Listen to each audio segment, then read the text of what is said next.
sejas meu universo.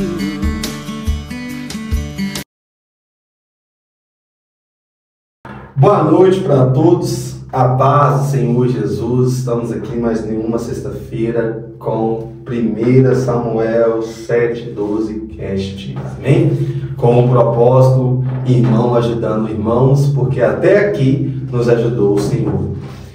Hoje eu estou aqui nessa arena dos leões, sozinho.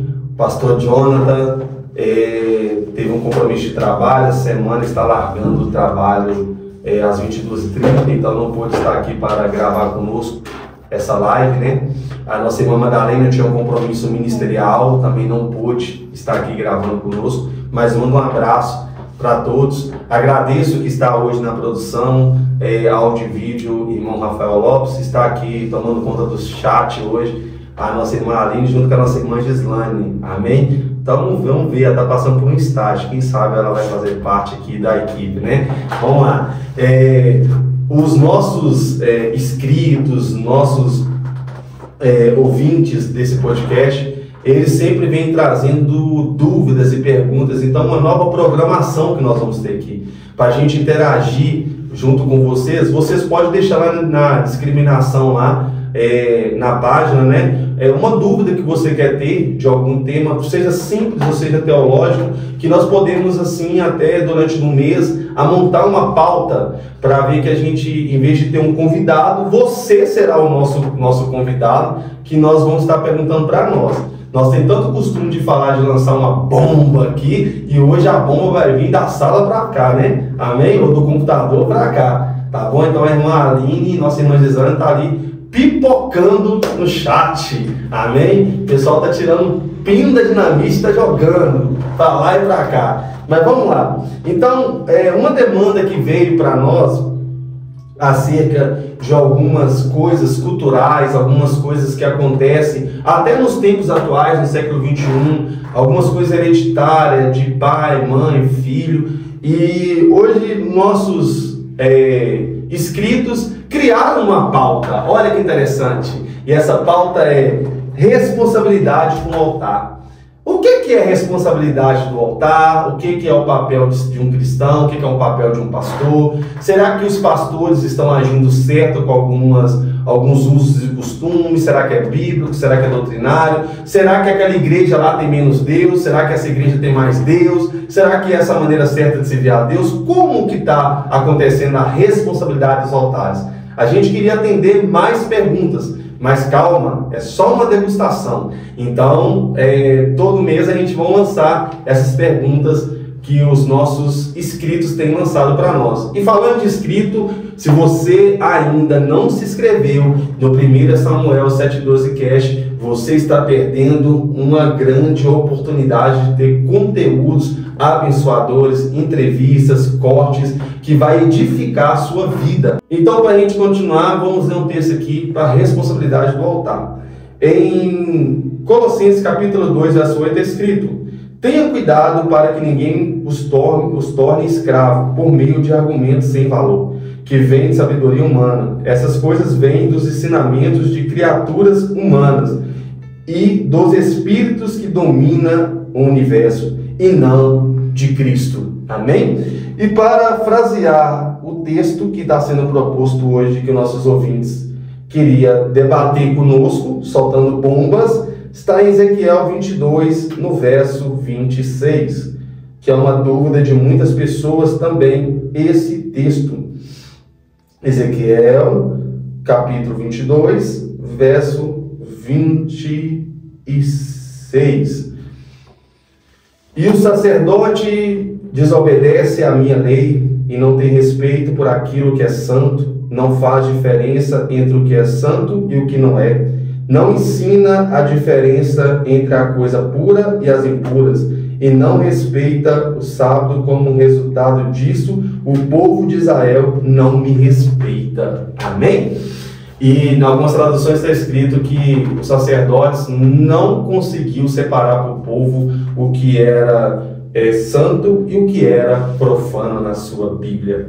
Então muitas pessoas me perguntam, os nossos ouvintes também perguntam, né, acerca de algumas coisas simples, mas as pessoas se sentem condenadas, acusadas, se realmente eu tenho que fazer isso, se eu não tenho que fazer. Lembrando que eu não vou estar aqui para desconstruir a fé de ninguém, e nem para talvez desconstruir os costumes doutrinários de um ministério.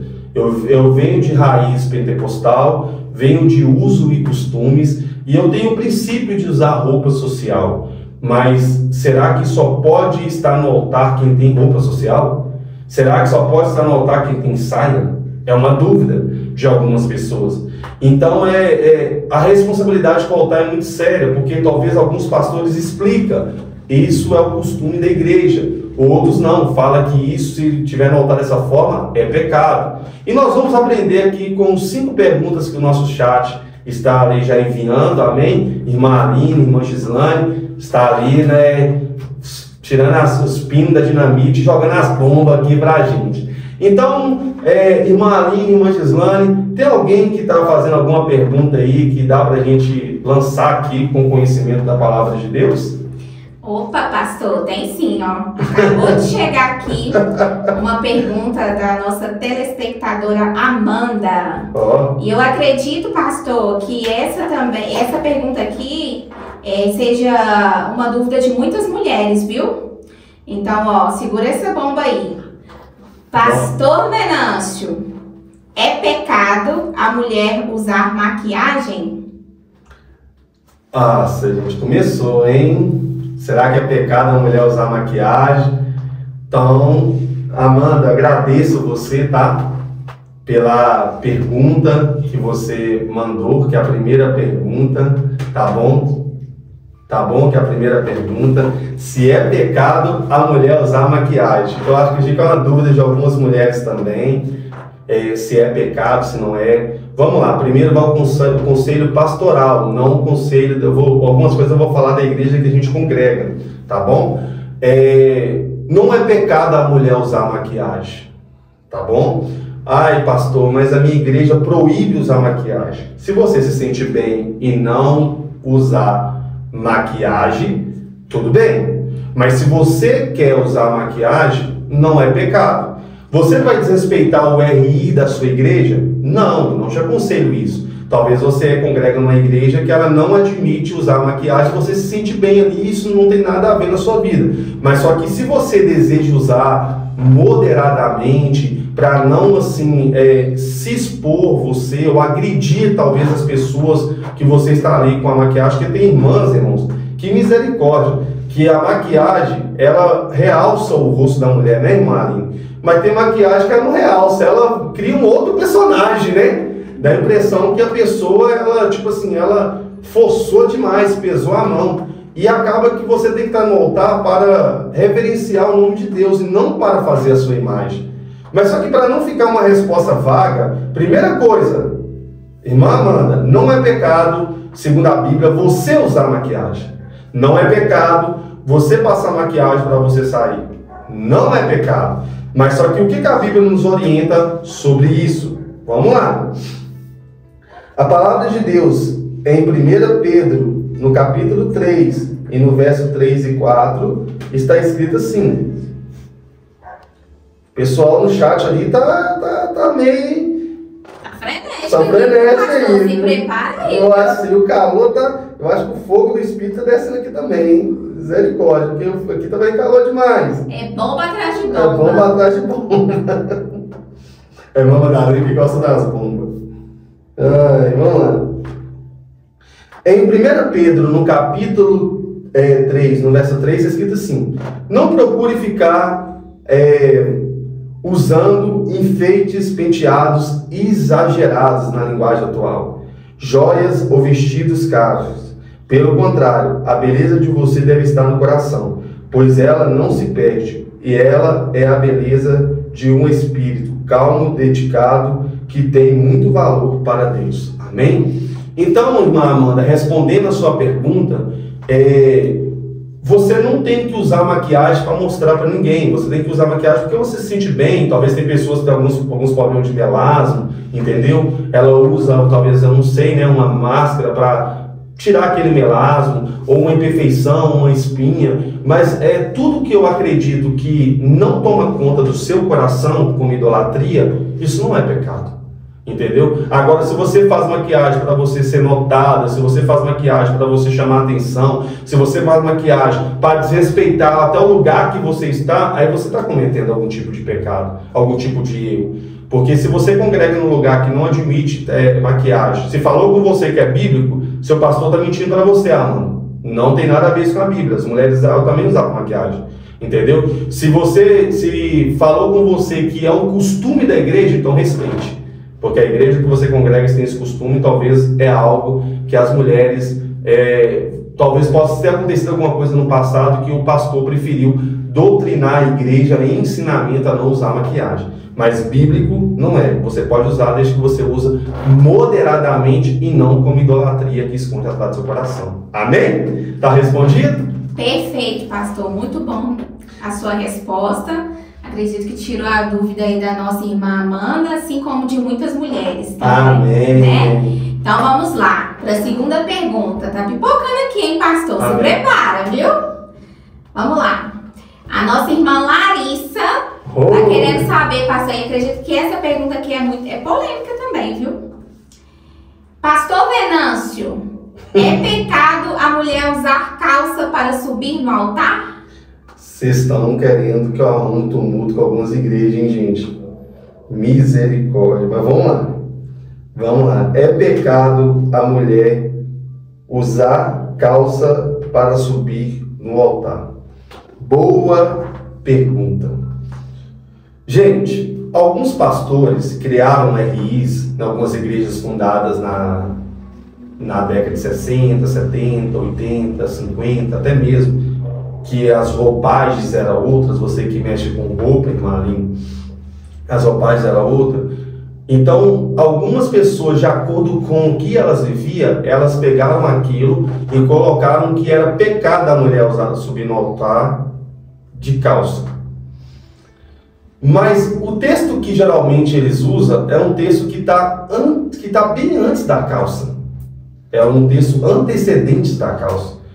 E a nossa congregação, onde a gente congrega, e até eu acredito que de quase todos que são âncoras aqui, a gente tem por costume a mulher não subir de calça. Costume da igreja, não é bíblico, amém? Costume, irmã Larissa, costume dos homens.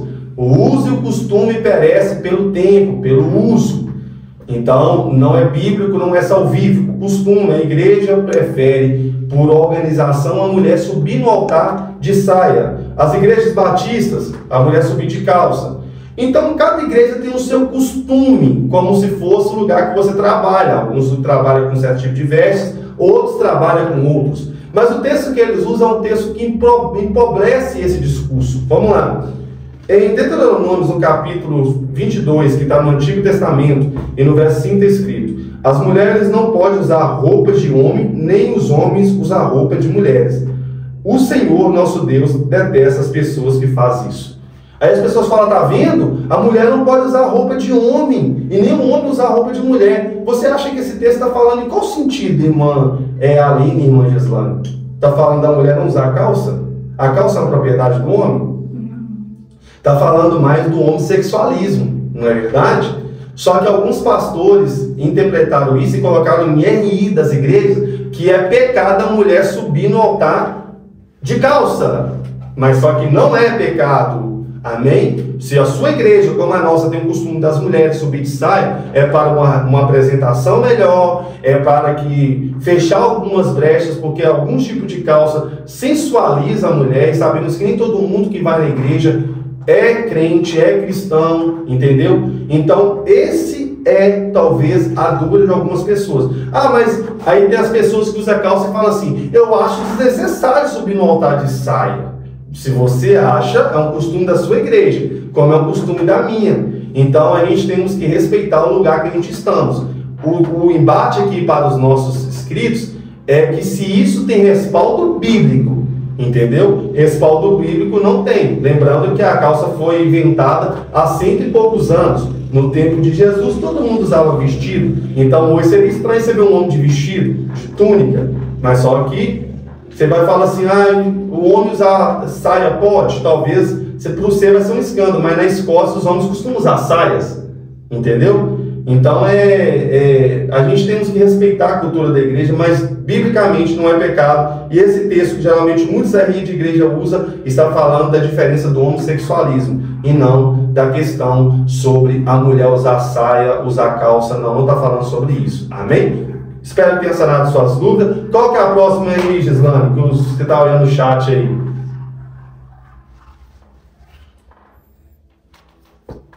E vocês estão hoje, nossa, estou até suando aqui. A tampa da chaleira está pulando. Vamos lá, estagiária. O Francisco mandou aqui: a igreja depende da política? Nossa, aí a Gislane sacudiu a tampa da figueira, hein? A igreja depende da política. Francisco, um abraço, meu irmão. Que Deus abençoe sua vida. Não sei quem é você, mas desde já eu te agradeço pela pergunta. A igreja depende da política. Gente, eu não posso acreditar que a igreja depende de alguma coisa se não seja Jesus. Devemos ter ciência em quem votamos, devemos ter ciência nas pautas que estão levantadas nas câmaras dos deputados, na Casa dos Deputados, nas câmaras do Senador. Devemos estar cientes de tudo isso. Mas a igreja, ela não pode depender de outra coisa a não ser política. Por isso que, se você for entender o texto que eu vou ler aqui, por que talvez o irmão Francisco fez essa pergunta? Porque eu vi muitos pastores fazendo campanha para Lula, fazendo campanha para Bolsonaro, e acabou mais perdendo a comunhão entre Cristo do que talvez tudo, porque se você apoia o lado direita, porque o cristianismo tem por sentido apoiar as pautas direitas, porque a pauta direita é a favor da vida, e as pautas esquerdas talvez tem algumas pautas que eles acreditam que é possível aborto, é possível isso, aquilo. Eu não estou aqui para debater qual a sua opinião política. Bem, a nossa irmã Gislane leu lá, que é uma dúvida do nosso irmão Francisco. Talvez algumas pessoas se afastaram da igreja porque se apoia com uma pessoa ou outra. Na política, as pessoas me perguntaram: pastor, você não vai se posicionar no altar para falar de quem que você vai votar? Eu falei: o voto é secreto. Entendeu? Já falei de cara. Segunda coisa, o altar não é para você falar de política, é para você falar de Jesus, salvação, e mais nada. O altar não é para você fazer propaganda para político, porque só sobe no governo quem que Deus permite. E cada nação tem um presidente que merece. Então, se eu acho que a igreja depende da política, então eu vou estar trocando o meu Salvador. E em Atos dos Apóstolos, que é um texto que eu amo, muito conhecido, não sei se vai responder o que o nosso irmão Francisco assim nos perguntou. Amém? Inclusive, nós vamos ter um podcast desse, Igreja versus Política, com o nosso irmão David Santos, que ele vai estar aqui, permitindo Deus, talvez semana que vem. Você está olhando na agenda, tá bom? Mas vamos lá. Em Atos dos Apóstolos, no capítulo 2 e no verso 45, está escrito assim: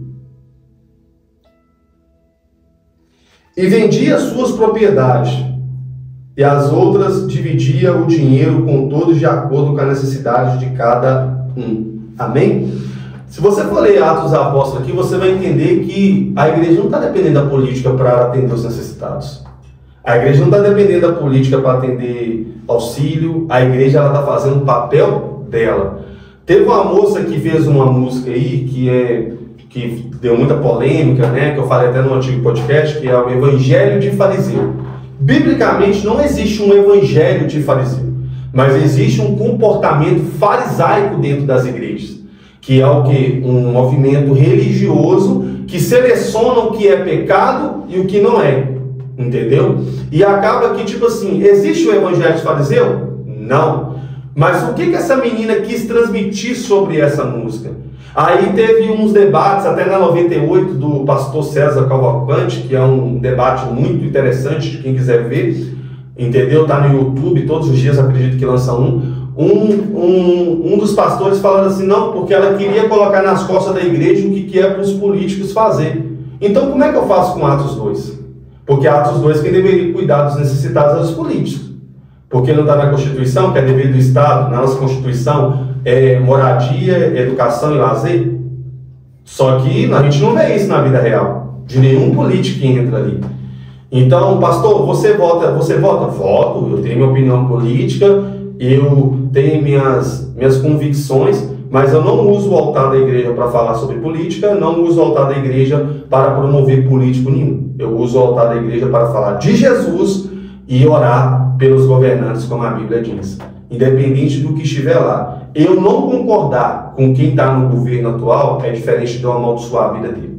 Amém? Eu não posso fazer isso. Mas respondendo ao irmão Francisco e irmã Gislane, a igreja não depende de política. O mundo, sim, ele é voltado por política. A igreja não. A igreja está separada do mundo. Mas a igreja, sim, ela tem que ter opinião de votos e exercer a sua cidadania. Amém? Espero que tenha sido respondido no nome de Jesus. Manda lá, irmã Aline, a próxima bomba. Bora lá, pastor. Segura essa aí, viu? Que essa aqui é bomba mesmo. Nossa, até... Vocês estão me colocando contra a parede, hein, irmão? Os telespectadores aqui não estão dando mole não, viu, gente? Não, tá Mas o apertando. Venâncio tá suando ali, vai suar mais ainda, ó. Então, bora lá, pastor. O nosso telespectador Ezequiel tá querendo saber, pastor Venâncio. Inclusive, essa também é uma dúvida minha, porque eu já até vi algumas igrejas que fazem isso. Então, eu gostaria que você esclarecesse aqui pra gente. Pastor Venâncio, o que você acha de políticos em cima dos altares? Gente, hoje vocês estão querendo que a tampa da chaleira voa aqui mesmo, hein? Misericórdia. O que eu acho de política em cima do altar? Eu acho não, tenho certeza. Isso não agrada a Deus. Sabemos que uma grande porcentagem da igreja votou no antigo presidente Jair Messias Bolsonaro e até eu também votei nele, entendeu? E até então, nessa eleição que passou, eu também votei no Jair Messias Bolsonaro. Não tenho dificuldade de pôr meu voto em aberto, amém? Por causa da minha convicção política, tá? Que não tem nada a ver com o meu pastoreio dentro da igreja. Só que há um problema. Eu votar no Bolsonaro é diferente de eu ser devoto do Bolsonaro. Então a igreja, ela infelizmente criou um bezerro de ouro em cima do Bolsonaro. Como a igreja, em outro tempo, também criou um bezerro de ouro em cima do Luiz Inácio Lula da Silva. Então, para mim, foi um erro tremendo de pastores colocar Jair Messias Bolsonaro para subir no altar das igrejas e falar sobre política. Porque, primeiro, Jair Messias Bolsonaro, ele não tem a fé protestante. A esposa dele, sim, Michele Bolsonaro. Ele não, ele é uma pessoa católica, um irmão católico. E detalhe, ele é político. Ele é o quê? Ele foi chefe de Estado. Ele não foi pastor de igreja. Só que o primeiro pastor que colocou o Bolsonaro no altar, os outros foi colocando e achando que estava certo. E quem não colocou foi fazendo propaganda. E acaba que no final da situação, você, em vez de pregar o evangelho de Cristo, você falou sobre pauta de Bolsonaro. E acaba que, vou ser sincero com você, isso não agrada a Deus. Porque o altar não é para você negociar nada. A casa de Deus tem uma função. Então, se o Jair Messias Bolsonaro, se um vereador, um deputado estadual, deputado federal, senador, chegar na sua igreja, por gentileza, não coloquem no altar. Deixa ele lá embaixo, cultuando ele. Se você quiser honrar, fala, queria agradecer a visita do nosso irmão, que é funcionário público do Estado. Ele veio aqui nos fazer a visita, mas o altar é para pessoas que estão debaixo de consagrações, comunhão com Deus, que está ali disposto a reverenciar Jesus. E, pastor, mas você está sendo muito radical. Então vamos ver o que Jesus fez em João, no Evangelho de João, no capítulo 2 e no verso 15. Vamos ver o que ele fez? Porque o templo estava sendo feito de outra coisa que não era para o devido momento que ele era para ser utilizado. Em Evangelho de João, no capítulo 2, no verso 15, está escrito: então ele fez um chicote de cordas, expulsou toda aquela gente daqueles que também, e as ovelhas e os bois, e virou as mesas dos que trocavam dinheiro e as moedas que se espalhou pelo chão. E disse-lhe aos que vendiam pomba: tire tudo isso daqui, pare de fazer a casa do meu pai de um mercado. Amém? Ou de esconderijo de ladrão, em algumas Bíblias está escrito. Exemplo: o Bolsonaro, ele vai para a sua igreja. Eu vou falar do Jair Messias Bolsonaro, que subiu muito altar, como o Luiz Inácio da Silva também subiu. Ele vai para a sua igreja para falar sobre a imagem dele, sobre a política, ou vai para lá para falar de Jesus? Porque lá em São Paulo teve uma disputa lá, política até ferrenha, né? De Pablo Marçal, de Guilherme Boulos, de o que ganhou, né? Que é esqueci o nome dele, o que ganhou, puxa aí. Esqueci o nome dele, o prefeito atual, que era o prefeito antigo que ganhou. Ele foi na Assembleia de Deus, aceitou Jesus e tal, mas quem disse que ele voltou para a igreja? Então toma cuidado, gente. O altar da igreja não foi feito para você falar de política. O altar da igreja foi feito para você falar de Jesus. O altar da igreja não foi feito para você entregar microfone para político. O altar da igreja foi para você entregar o microfone para servos de Deus. Então, qualquer interesse próprio que está em cima do altar, você está usando o altar de Deus como mercadoria de trocas. Porque tem político e tem pastor que entrega a igreja dele para vereador por causa de cadeira, por causa de areia, por causa de tijolo. E deixa eu te falar com você, se você entrega a sua igreja por causa de qualquer coisa, você está negociando aquilo que é inegociável. E um dia isso vai ter um preço. Um dia isso vai ser cobrado. Então toma cuidado. Então, para mim, o primeiro erro foi quando o primeiro pastor colocou qualquer político no altar para falar sem ser cristão, sem estar com a vida com Deus. Aí vai um despertamento também, vai essa bomba também para vocês também. Quando é um irmãozinho que talvez você acha que ele não tem talvez os atributos para subir no altar, você impede. Aí quando chega um político, você vai dar o altar para ele subir? Irmão, toma cuidado. Porque um político ele não está ali para servir só crente. Ele está ali para servir macumbeiro, está ali para servir homossexual, servir lésbica, servir a pessoa que bebe, servir a pessoa que talvez vai para o centro espírita. O político, ele é político. Por isso que para mim, se a pessoa é pastor e decide ir para a política, então deixa de ser pastor, vai ser político. Depois ele volta para o altar. Porque as duas coisas não podem misturar. Porque ele tem que a política defende o povo. E a igreja está em prol do povo de Deus. Amém? Então, espero que tenha sido respondido. E eu não concordo e não tem base bíblica para político subir no altar. Ah, mas havia aqueles crentes. Ah, mas Daniel era governador. Então tá bom, irmão. Vai orar como Daniel, depois você vai falar comigo. Ah, José era governador. Ah, vai orar como José, depois você vai falar comigo. O cristão deve se envolver com a política? Sim. O cristão deve usar a igreja para palanque para político? Não. Amém? Espero que tenha respondido a pergunta do nosso irmão aí no nome de Jesus. Amém? Muito bem respondido, viu, pastor?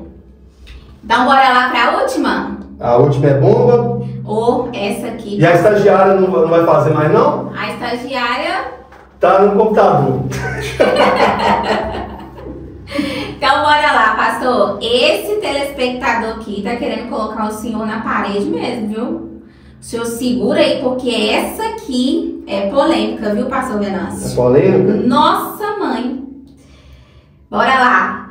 Pastor Venâncio, o que o senhor acha das igrejas que cobram para seus membros frequentarem cultos que elas denominam como especial por causa das pessoas que vão estar no altar? Ai, Jesus. Isso é complicado, viu? Eu não sei aonde que as pessoas vão parar com a sua mente de querer negociar aquilo que é inegociável. Não sei de quem que é a pergunta. De quem que é a pergunta? Essa aqui é do telespectador Paulo. Ô, Paulo, um abraço para você, tá bom? Talvez você tenha uma igreja que vai levar um pregador de nome e cobra lá no evento 20, 30, 40 reais dentro da igreja para você subir. Já teve um amigo meu que teve um desconforto, não vou falar igreja por ética, uma igreja muito grande, que ele era membro da igreja, dizimista, ofertante. Quando ele foi um certo dia cultuar e não tinha vindo a página da igreja, estaria lá um pastor que ele é muito conhecido, muito famoso. E o irmão falou assim: você não comprou seu ingresso para o culto de hoje? E ele falou assim: mas eu tenho que comprar ingresso para entrar na igreja que eu congrego? Ele: porque o pastor que está aí, nós temos que ajudar. Eu falei: não, mas e se eu fosse uma alma que eu precisasse ali ouvir o evangelho, que eu estivesse pronto para suicidar, para comentar algum... Aí ele falou assim: não, você tem que ver aí, porque o pastor falou que só vai entrar quem paga o ingresso. Gente, vocês estão ficando loucos? Vocês estão achando que a casa de Deus é sua casa? Você está achando que a casa de Deus é a boate que a pessoa paga para ir? É um estádio de futebol que está ali para pagar para ir? Você está achando que é pastor, pregador, virou artista? Você está achando? Depois bateu na menina lá falando que é evangelho de fariseu, mas é evangelho de fariseu mesmo, gente. É um evangelho que não existe.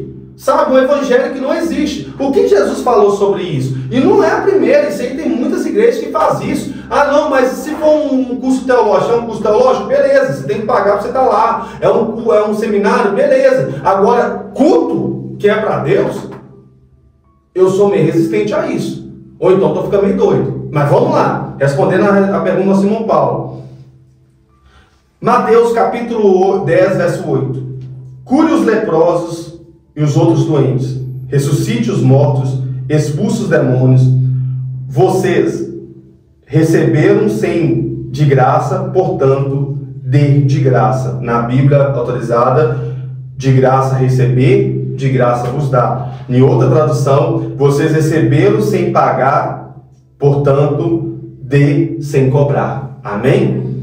E fraseando, Evangelho de João, capítulo 2, verso 15, no que eu também li para a gente finalizar, porque o tempo já explodiu. Amém? Mas continue mandando perguntas lá. Na nossa simplicidade na palavra de Deus, a gente vai estar respondendo essas perguntas. 16, né? E disse aos que vendiam pombas: tire tudo isso daqui, pare de fazer a casa do meu pai de um mercado. Para de fazer a casa do meu pai de esconderijo de ladrão. Verso 17. Então os discípulos deles lembraram da palavra da Escritura Sagrada que diz: o meu amor pela sua casa, ó Deus, queima dentro de mim como fogo. Amém? Irmãos, Deus ele não te cobrou nada para ser salvo, para te salvar. Deus ele não te cobrou nada para salvar a sua casa. Jesus, esse pastor que está aí cobrando, Jesus não cobrou nada de você não, queridão. Você está no altar hoje não, pelo contrário, hoje talvez você tem benefícios daquilo que Jesus te chamou. Eu não estou falando que eu sou contra você receber não, porque se você dedica a obra de Deus, beleza. Mas para de tirar a lã das ovelhas. Para de tirar o alimento da boca dos pobres. A Bíblia fala em Tiago, no capítulo 1, no verso 27, que a religião pura e imaculada é cuidar dos órfãos da viúva nas suas necessidades. A Bíblia fala que aquele que ajuda o necessitado presta a Deus. Se você cobra 30, 20, 40, 200 reais para uma pessoa acessar um culto, e a pessoa que não tem dinheiro, como é que você faz? Como é que Jesus ia fazer com aquela mulher que estava lá devolvendo as 2 moedinhas, que segundo era 39 centavos, ele falou que foi a oferta mais importante que tinha naquele lugar? Desperta, gente, desperta. Por isso que o evangelho hoje está sucateado, que as pessoas estão achando que é bonito patrocinar pessoas para subir no altar, cobrar dos membros, e costuma o cara chegar lá e não entregar nada. Talvez um membro da sua igreja lá está com o coração mais voltado para pregar a palavra de Deus. Então isso é abominável segundo a palavra de Deus. Não tem nenhum respaldo bíblico para você cobrar do seu membro para cultuar o Senhor. Para de fazer isso e, pelo amor de Deus, você vai acertar as contas com Jesus. Espero que tenha respondido a pergunta do nosso irmão Paulo e essas 5 perguntas do chat que foi separada pelas nossas ali irmãs, né? Que nós poderíamos falar demais, só que nós separamos 5 e o mês que vem mande lá, nós vamos selecionar e quem sabe a gente aumenta mais e tal, ou faz 2 semanas seguidas respondendo isso. Espero que tenha respondido as suas perguntas de todos os nossos ouvintes. Agradeço a irmã Gislane, que veio aqui nos apoiar hoje, nossa irmã Aline, Rafael Lopes na produção áudio e vídeo, os nossos âncora. Irmãos, nós estamos aqui para falar da palavra de Deus. Talvez você é de uma igreja que ela não prega a palavra de Deus, ela está acentuada pelos homens. Então, como diz o pastor Jonathan, não procure uma igreja próxima da sua casa, procure uma igreja próxima da Bíblia. Porque você vai ser julgado por esse livro e você vai ser condenado também por ele. Então, no nome do Senhor Jesus Cristo, espero que isso venha como um despertamento. Se você quiser indagar o seu pastor com as bases bíblicas, pode indagar, amém? Se você quiser levar essa alegação para a sua igreja, se sua igreja tem essa prática, pode alegar com todo respeito. Lembre-se que tem coisas que é costume da igreja, tem coisas que talvez é bíblico também. E nós esperamos depois, vamos interagir, tá bom? Todos nós, pode mandar lá perguntas, respostas, a gente vai estar respondendo, tá bom? Nessa sexta-feira eu agradeço todos vocês que fizeram parte desse tema, né? Que foram nossos inscritos que mandaram, que é responsabilidade no altar, amém? Então, irmão, não deixe de deixar o like, não deixe de... queremos chegar às metas de 300 inscritos, está sendo fundamental todos vocês se inscrevendo ali no canal. Nós temos assuntos para falar aqui para que esse trabalho continue andando mais para frente. Então, conto com vocês, tá bom? No final de cada vídeo, vocês não desliguem lá quando acabar. Vai ficar lá a imagem dos patrocinadores, dos trabalhos sociais. Então tem sido bênção para a glória de Deus. Amém? Espero que eu tenha respondido a todos, porque o tempo já explodiu. Amém? E vamos lá no nome de Jesus. Queria fazer uma oração para a sua casa, para a sua família. Você que está no sofá, você que está talvez no seu trabalho, está com o celular ouvindo a gente nesse exato momento. Amém? Feche seus olhos aonde você estiver. E como aqui está escrito em João capítulo 2, no verso 17, que o amor do Senhor queime em nosso coração como fogo. Amém? Senhor, não estamos aqui para criar contenda, não estamos aqui para trazer divisão. Estamos aqui como os bereanos em Atos dos Apóstolos, conferindo e atestando tudo segundo a palavra de Deus. Nós não estamos aqui para promover um político, não estamos aqui para promover alguém, se não seja o nome do Senhor. Abençoe meu irmão, minha irmã que está na sala, está no carro, está no trabalho, ouvindo esse podcast nesse exato momento. Eu te peço que o amor, a graça do Senhor venha trazendo momentos de paz, momentos de vitórias, momentos de pelejas, a qual que eles venham entender qual que é o resultado de todo o processo que a vida tem proporcionado. Abençoe nossos ouvintes, os nossos participantes, as pessoas do chat e todos que mandaram aqui as perguntas. Amém? Que o seu nome seja glorificado e que o alvo desse podcast sempre seja para falar do Senhor e nada mais. Amém? Que Deus abençoe sua vida. Nós, como eu digo na igreja, se ame, se valorize. Você é importante para Jesus e também para esse canal. E como se diz, né? E continuamos com a proposta aqui. 1 Samuel 7,12 Cash, irmão ajudando irmão. Porque até aqui nos ajudou o Senhor. Um abraço e até sexta-feira. E vocês do chat, foi uma bomba para esse podcast nesse dia de hoje. Amém.